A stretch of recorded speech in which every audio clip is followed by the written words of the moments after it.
Bien-aimés dans le Seigneur, bonjour et bienvenue à cet autre thème d'enseignement. Nous sommes au jour saint, oui, et nous parlons avec vous ce matin sur le thème découvrir son identité en Christ. Rappelez-vous, nous sommes toujours dans le programme Sois fécond et nous sommes au 5e thème. Donc nous sommes dans la marche vers la fécondité. Nous abordons aujourd'hui le 5e thème, Sois fécond. Le 5e thème répond autant pour moi qui est découvrir son identité en Christ. Découvrir son identité en Christ. Rendez-vous compte que d'une certaine façon, dans la fécondité, il sera important que vous puissiez découvrir quelle est votre identité en Christ. Parce que cette identité sera primordiale, capitale, dans le processus qui va aboutir à une vie féconde dans tous les domaines de vos vies, comme nous l'avons annoncé dans les thèmes précédents. Commençons par lire un premier texte en ce moment, 2 Corinthiens 5, verset 17. 2 Corinthiens 5, verset 17. Là, il est écrit, si quelqu'un est en Christ, il est une nouvelle créature. Les choses anciennes sont passées, voici, toutes choses sont devenues nouvelles. Si quelqu'un est en Christ, il est devenu une nouvelle créature. Les choses anciennes sont passées, et voici, toutes choses sont devenues nouvelles. Voilà donc le texte de base dont je voudrais, d'une certaine façon, que nous introduisons notre message de ce matin avec, de cette journée avec. On nous dit bien, si quelqu'un est en Christ, le en ici là est un intervalle qui définit l'identité dont nous voulons parler. Ça veut dire qu'il y a une circonférence, il y a une circonscription autant pour moi. Il y a d'une certaine façon une limitation de cette identité. Donc le texte est en train de nous dire, vous devenez une nouvelle créature une fois que vous devenez en Christ. Donc la nouvelle créature n'est pas pour tout le monde, mais réservée pour ceux qui sont en Christ. Que veut dire nouvelle créature? La nouvelle créature en fait, c'est la nouvelle identité que vous avez. La nouvelle créature, c'est pour des personnes qui quittent d'une identité à une autre identité qu'on appelle qui est dans nouvelle créature. Et nous allons voir tout ce qui incarne dans cette nouvelle créature par la suite. Mais bien aimé dans le Seigneur, l'identité ici est d'une certaine façon un élément essentiel qui définit l'homme et qui va influencer l'homme dans l'accomplissement de sa destinée. Que ce soit dans le séculier, que ce soit dans le monde spirituel, dans tous les domaines, peu importe. La conscience de votre identité impactera sur votre vie. Commençons par définir ce que c'est que l'identité. Après, nous reviendrons sur le texte. L'identité ici, là, pour définir de façon simple et naturelle, c'est un ensemble d'éléments qui vous caractérisent et vous définissent. Je reprends. L'identité, c'est l'ensemble d'éléments caractérisant une personne et définissant cette personne. Donc, lorsqu'on parle d'une identité, il est question de qui vous êtes. La réponse à qui vous êtes se trouve donc dans l'ensemble des éléments qui vous caractérisent. Et c'est donc la réponse à qui vous êtes qui définit ce que vous êtes, qui définit qui vous êtes, qui est dans votre identité. Donc lorsqu'on parle d'identité, il est question de l'ensemble des choses qui vous présentent. Quand vous arrêtez un poste de contrôle et que les autorités policières vous demandent, présentez-vous, donnez votre carte d'identité. En fait, ils vous demandent de donner cette carte, cet élément qui, d'une certaine façon, regroupe un ensemble d'informations vous définissant, parlant de vous. Même si c'est limité, mais au moins ça parlera de votre âge, de votre taille, de votre nationalité, de vos parents et de votre nom. Donc, il est important parce que c'est à partir de cette identité qu'on peut vous orienter, vous classifier dans la société et dans la vie. Mais bien aimé dans le Seigneur, si nous parlons donc dans le thème de découvrir son identité en Christ. Découvrir ici est un voyage. Un voyage d'exploration qui nous permettra de découvrir certaines informations, de découvrir certains éléments qui étaient déjà là, qui sont existants, mais dont nous ignorons. Or, la découverte de ces informations sera primordiale pour notre impact dans la société, mais surtout pour notre fécondité. Découvrir donc son identité en Christ nous laisse donc comprendre que nous avons plusieurs autres identités, mais qui parfois n'ont rien à voir avec notre identité en Christ. C'est ça la bonne nouvelle, ou c'est ça la chose importante qu'il faut souligner. Si on nous parle de découvrir notre identité en Christ, c'est parce qu'il y a plusieurs autres identités. Et nous allons essayer de les voir ici. Essayons de voir les autres identités qui existent dans la société ou dans la vie d'un homme. Il y a, par exemple, une identité familiale. Lorsque vous naissiez dans une maison, dans une famille, j'allais dire, votre famille a une identité.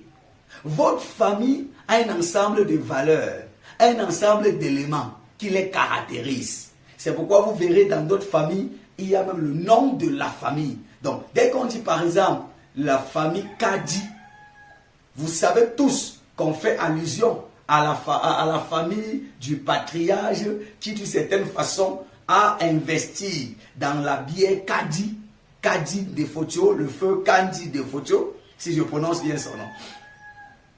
Lorsqu'on parle par exemple de la famille Fotio Victor, en fait, vous vous rendez compte qu'on parle de telle famille spécifique. Même si vous vous appelez Fotio, en fait, vous allez savoir tous qu'on fait allusion à une famille précise.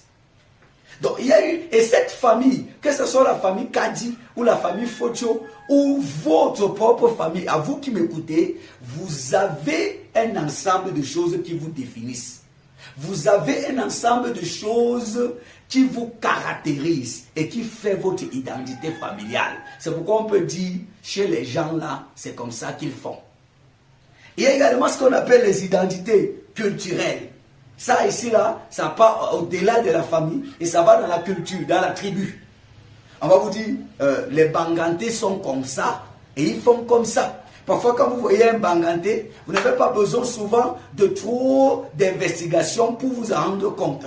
En observant un certain nombre de choses, vous pouvez voir les caractéristiques des Bangantés ou certaines dans sa vie. Vous allez voir, on va vous dire, les Bouddhas sont comme ça, ils font comme ça.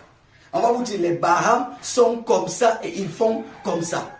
On va vous dire, les Balins, les Bamungum. Donc, en fait, toutes ces tribus sont caractérisés par des coutumes, par des traditions, par des langues, par des façons de faire propres à eux. C'est ça qui les définit dans leur identité. Il y a également ce qu'on appelle l'identité sociale. Quand on parle de l'identité sociale, on fait allusion à comment est-ce que vous êtes défini socialement, sur le plan social. Certaines personnes, quand ils se présenteront ailleurs, de part et d'autre, ils diront, je suis préfet, je suis administrateur civil, je suis professeur, je suis. En fait, ils donnent comme ça leur identité sociale. Sur le plan social et professionnel, ils disent comment ils sont définis. Ça aussi, c'est une identité. Il y a ce qu'on appelle l'identité religieuse aussi. Je souligne bien, l'identité religieuse n'a rien à voir avec l'identité en Christ. L'identité religieuse n'a rien à voir avec l'identité en Christ. Parlant de l'identité religieuse, vous verrez des personnes vous dire qu'ils ne sont pas musulmans, mais ils sont protestants ou catholiques. Ou d'autres vous disent qu'ils sont musulmans. D'autres vous disent que non, ils sont plutôt pentecôtistes. D'autres vont vous dire non, ils appartiennent plutôt à telle église ou telle autre. Tous ces débats autour des dénominations, autour des chapelles religieuses sont ce qu'on appelle des identités religieuses. Et chaque chapelle, chaque identité religieuse, chaque chapelle a son identité religieuse. Chaque dénomination a son identité religieuse. C'est-à-dire un ensemble de choses qui les caractérisent, qui les définit, propres à eux-mêmes. C'est important de le savoir. Nous avons également ce qu'on appelle, au-delà de tous ces éléments, l'identité en Christ. Et nous allons le voir tout à l'heure. Donc, au-delà de toutes les autres identités que nous venons de citer, nous avons maintenant l'identité en Christ. Que lorsque vous devenez donc chrétien, vous devez apprendre aussi votre identité en Christ afin de vous définir désormais, non pas selon votre identité familiale, selon votre identité culturelle, selon votre identité sociale, mais un chrétien se définit selon son identité chrétienne. Vous ne pouvez pas être chrétien et vous continuez à vous définir d'abord selon votre identité familiale, culturelle, sociale et bien d'autres. Non. Même si d'une certaine façon, il est bien d'avoir une identité familiale, culturelle, une identité sociale, personnelle même, ce qui prône au-dessus de tout, c'est votre identité en Christ lorsque vous êtes chrétien. Parce que dans votre identité familiale, dans votre identité sociale, dans votre identité professionnelle ou culturelle, il y a des bonnes choses, mais il y a aussi des mauvaises. Donc, une fois devenu chrétien, vous devez donc, Jésus vous sort, donc vous naissiez de nouveau. Et pour naître de nouveau, il faut d'abord mourir. Et quand vous mourrez dans ces différentes identités-là, afin de naître en Christ, ce qui vous définit maintenant dans une nouvelle identité. C'est pourquoi le texte dit, vous devenez une nouvelle créature et les choses anciennes sont passées. Ça veut dire quoi? Ce qui vous définissait hier dans votre tradition, dans votre culture, dans votre village, dans votre profession, n'est plus ce qui vous définit aujourd'hui. Peut-être hier, à cause du travail que vous faisiez dans la société, vous étiez vu comme un vaurien, comme une personne sans sens. Une fois que Christ vous sauve et que vous devenez en Christ, vous ne vous définissez plus en fonction de ce que vous faites dans la vie. Vous ne croyez plus que vous êtes grand en fonction d'un titre que vous occupez. Vous ne croyez plus que vous êtes petit en fonction de la petitesse d'un poste que vous occupez. Vous ne croyez plus que vous êtes maudit en fonction des malédictions liées à une famille. Fut-elle la vôtre, ou en fonction de la malédiction d'un pays. Ce n'est plus ça qui vous définit. En tant que chrétien, une fois que vous êtes en Christ, vous n'êtes plus défini par votre famille, vous n'êtes plus défini par votre culture, vous n'êtes plus défini par votre statut social. Vous n'êtes plus défini par votre dénomination. Vous n'êtes plus défini par votre obédience religieuse. Mais vous êtes défini par la parole de Dieu. C'est ça, découvrir son identité. Malheureusement, beaucoup de personnes ignorent cela. Elles sont en Christ, mais continuent à se définir par leur famille, par leur culture, par leur pays, par leur village, et même par leur dénomination religieuse. C'est d'ailleurs pourquoi la plupart des chrétiens demeurent dans des captivités, dans des stérilités, dans des limitations. Toutes ces limitations sont liées à la compréhension de leur identité. C'est pourquoi je vous invite à voir l'importance de connaître son identité. En quoi est-ce que ça peut être important? Lorsque vous découvrez votre identité, peu importe, quand vous êtes conscient de votre identité, il y a un certain nombre d'atouts que ça vous apporte. Le premier atout, ou le premier avantage que la conscience de votre identité vous amène à avoir, c'est une bonne estime de soi. La plupart des personnes qui paniquent, qui sont tout le temps paniqués, qui sont tout le temps dans un trouble émotionnel, qui sont tout le temps troublés, qui sont dans un complexe d'infériorité ou de supériorité, c'est l'absence de la compréhension de qui ils sont. Vous allez voir beaucoup de personnes élevées même socialement, élevées en dignité, mais toujours en train de se comporter avec du complexe. C'est parce qu'ils ne sont pas conscients de qui ils sont. Si vous n'êtes pas conscient de qui vous êtes, écoutez-moi bien, Satan va vous dire qui vous n'êtes pas. Si vous n'êtes pas conscient de qui vous êtes, votre village va vous dire qui vous n'êtes pas. Si vous n'êtes pas conscient de qui vous êtes en Jésus, votre pays, votre église risque de mal vous définir. Plus vous devez arrêter de vous définir en fonction de votre pays, en fonction de votre famille, en fonction de votre église, en fonction de votre statut social. Parce que vous pouvez perdre le poste là aujourd'hui. Vous ne pouvez pas vous définir en fonction de là où vous venez. Donc, la conscience de votre identité va donc vous donner d'avoir une bonne estime de vous-même, une bonne estime de vous, une confiance à vous, une certaine assurance. Vous serez plein de confiance. Vous n'aurez pas besoin d'être dans un complexe d'infériorité ou de supériorité parce que vous savez qui vous êtes. Peu importe les mots qu'on vous dit, peu importe la manière que les gens veulent vous traiter, vous serez égal à vous-même et à ce que vous représentez. Le deuxième avantage, c'est que la conscience de votre identité va vous amener à avoir une bonne vision de la vie. Vous aurez une vision claire de la vie. Vous saurez ce que vous faites. Ça va vous procurer une certaine sécurité. Les gens vont se demander, mais comment est-ce que celui-là fait? Parce qu'à cause du statut social que vous avez, du poste, à cause du poste que vous avez, à cause même de la famille d'où vous venez, normalement, vous étiez supposé ramper, être écrasé. Mais les gens vous voient marcher avec une certaine assurance, parler avec une certaine conviction. Et ils se disent comment est-ce qu'il fait? Quel est son secret? Mais c'est simplement parce que vous êtes conscient que ce n'est pas votre environnement qui vous définit, mais c'est Christ qui vous définit. Alléluia. Mais bien aimé dans le Seigneur, si vous voulez avoir une bonne vision de vie, vous devez d'abord découvrir qui vous êtes en Christ. L'identité également vous permet de mieux déployer vos potentiels et de mieux vous réaliser. Plusieurs personnes sont remplies de potentiel, mais n'arrivent pas à s'exprimer parce qu'ils ne savent pas qui ils sont.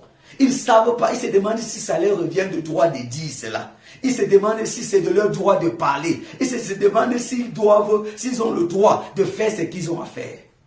Mais quand vous êtes conscient de votre identité, vous avez la liberté de vous réaliser et de mieux déployer votre potentiel.